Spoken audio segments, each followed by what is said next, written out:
Howdy, howdy. It's October, baby. One of the best months of the year with one of the best holidays as well.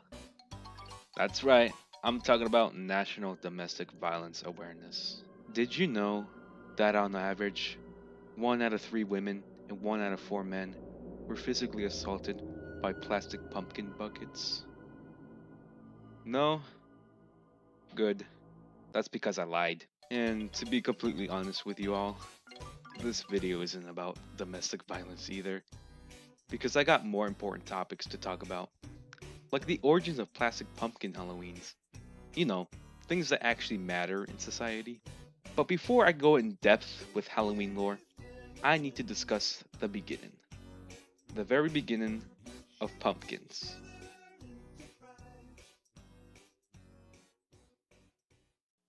Back in the 15th and 16th century, many European nations wanted to find new trade routes for spices that would lead to some Asian countries such as China and India. Somewhere in Italy, the seaport of Genoa, an Italian man named Christopher Columbus would be born from a family of wool weavers and shoemakers. As a young kid, Christopher Columbus would go to the sea frequently, which he would later then grow up to become a sailor. Fast forward a couple years later, in sometime in 1486, Columbus was firmly in Spain, asking for patronage from King Ferdinand and Queen Isabella.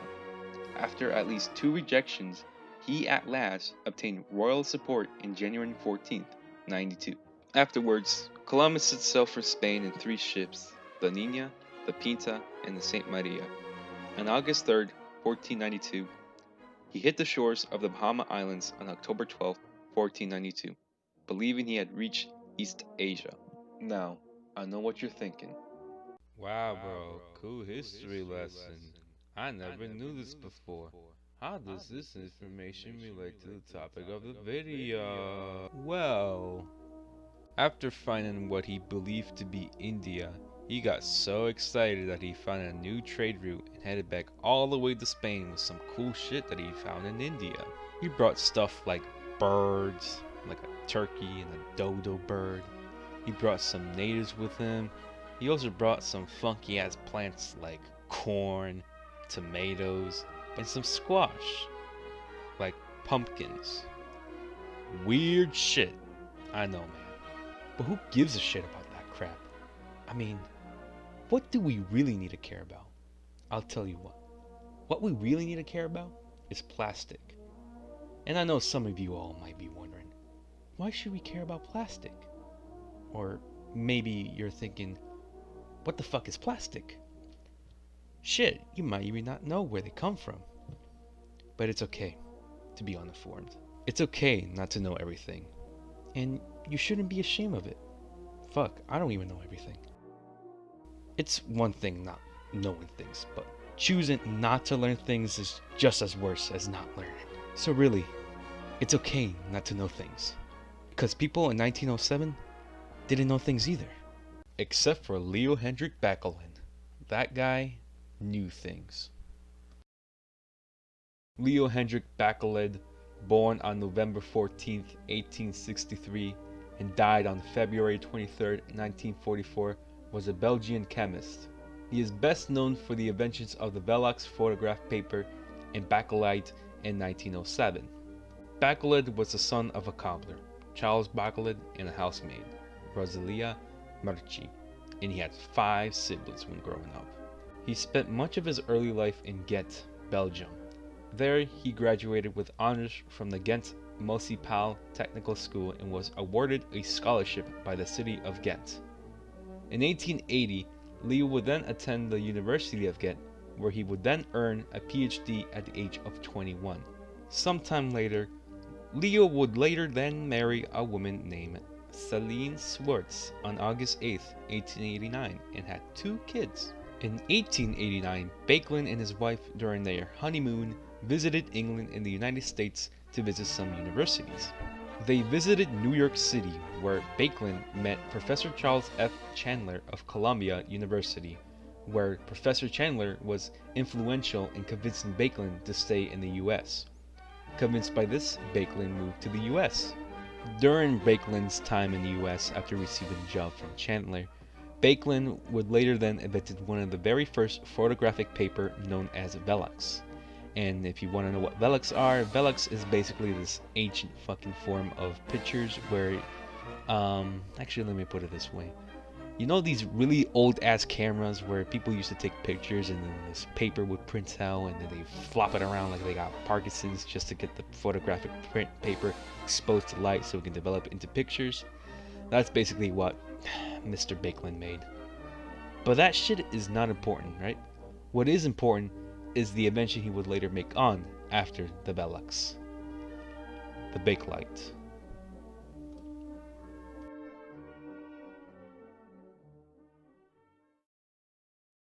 Bakelite was the first plastic made out of synthetic components.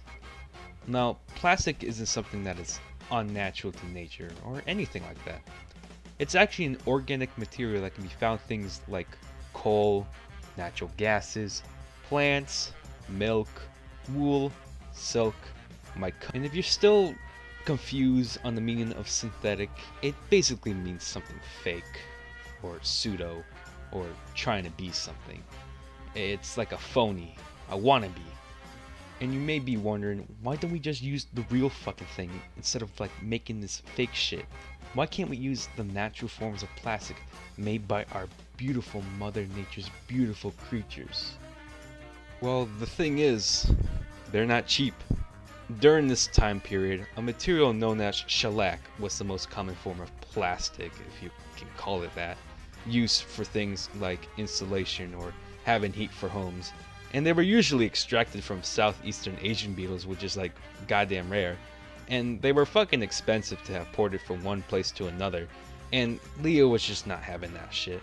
So my man did some scientific shit in his lab and discovered that Bakelite is a thermosetting phenyl formaldehyde design form.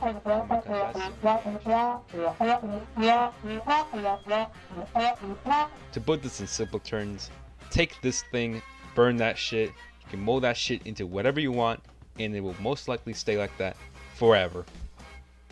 Or at least as I think that's how it is. I'm not sure. I failed chemistry. I passed with a D. Don't get mad at me in the comments, please.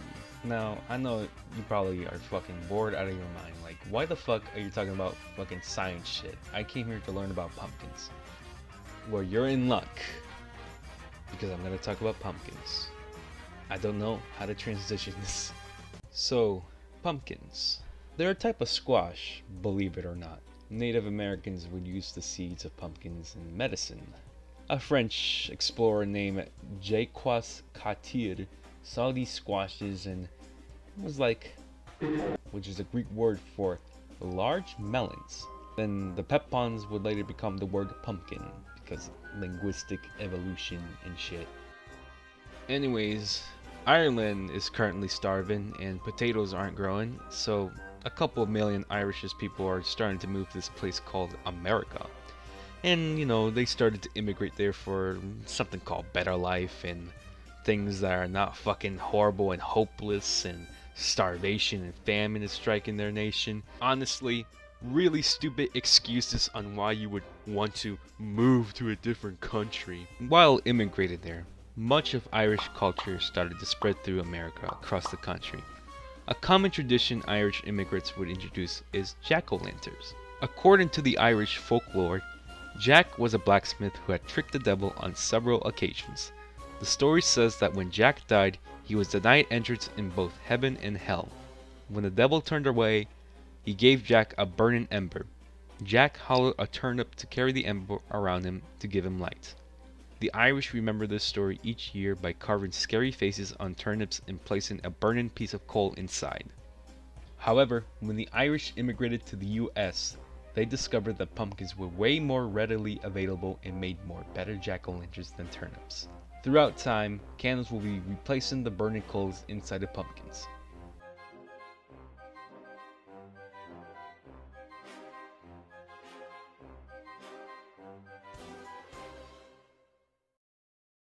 Some time passes as well, and people would later see that pumpkins are pretty damn good and start making some recipes around the squash, like pumpkin pie and some roasted pumpkin seeds and a coffee, I think. But why is it so common to see these squashes on Halloween? No, really. What's so spooky about these oversized oranges? Why is this specific plant so common in Halloween? What is Halloween? Okay, I'm gonna make this brief, but Halloween has been a tradition for a long ass time, dating back to the ancient Celtic festival of the dead around November 1st, which was basically their version of New Year's. Over the years, however, the holiday was then changed after some Christians tried to change it. Then they got a new name over the years, like Saints' Day, then All Hallows, then the Eve of Hallows, then All Hallows Eve, and then Hallow Evening, and then Halloween. Then the colonials brought the tradition in America, and then shit happened. People started dressing and shit, asking for treats, and if they did get some treats, they do a dance, I guess. And if they didn't receive the treats, they did some tricks. You can tell I'm really excited talking about this part of the history. Now let me ask you a question that I'm going to answer immediately. Why is pumpkins so common around Halloween time? The answer is simple, and it's harvest season. What comes to mind when you think of harvest seasons? Do you think of corn, wheat, squashes, pumpkins? As shown by this lovely graph that I found on researchgate.net, we can see that farmers tend to grow. Wait a minute. Are they growing? So, as I was saying, pumpkins and Halloween tend to have a connection with harvest season. Harvest means to collect or harness something, like collecting candy or collecting crops that you grew. They tie in with each other, but there's still a problem that I can't get behind of. When did people start to carry bags around them when trick-or-treating? And I know I sound incredibly stupid when I say this, but these are real questions I asked myself when researching this. And believe me, friends, I tried long and hard to find a date when people started carrying bags with them when trick-or-treating, because with that detail, I could finally pinpoint down when plastic pumpkin buckets started to become a thing in modern tradition Halloween trick-or-treating. But I only came empty-handed each time. The earliest date I could find that relates to people trick-or-treating with bags was around the time when in Scotland and Ireland, around 1,000 years ago, young people would visit their neighbors' houses and sing a song and recite poems or perform some sort of trick before receiving a treat, like nuts or fruits or coins. But nothing that I searched mentioned anything about bags or buckets or even a sack. I hit a roadblock. So in other words, I found jack diddly shit, and I'm just gonna guess. So, here is my most educated guess on how people started to carry plastic pumpkin buckets in Halloween.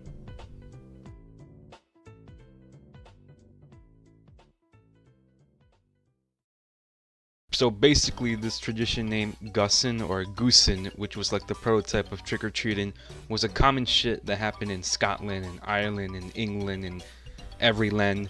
And people carried bags or sacks full of treats and money after wearing some goofy costume. Some time passes somewhere in America, I don't know, let's say around the 1920s, after the whole Industrial Revolution and the invention of Bakelite. Some places near the eastern part of the USA, like Boston, had a huge influx of Irish Americans who had a huge influence on Halloween with their jack-o'-lanterns and shit. And then someone or some people, while trick-or-treating or during Halloween night, had this cute little idea of making these little pumpkin-shaped bags with faces on them, like a jack-o'-lantern, except bag form. And they thought it was cute and fits the spirit of Halloween. And they show it to their friends, they show it to their families, they show it to their neighbors, and the neighbors, the family, the friends are like, oh, that's cute, why don't we do that too? And so it like spreads around over there and here and there, and then it becomes like big. Like everyone else was big on that shit. And so, they started making these little pumpkin shaped bags and baskets for like shops and stores and shit. And then, some big company, some industrial company saw this shit and was like, And so many other industrial companies saw that shit too and was like, and so they started mass producing these like pumpkin buckets with cheap materials like Bakelite that was commonly used during that time period.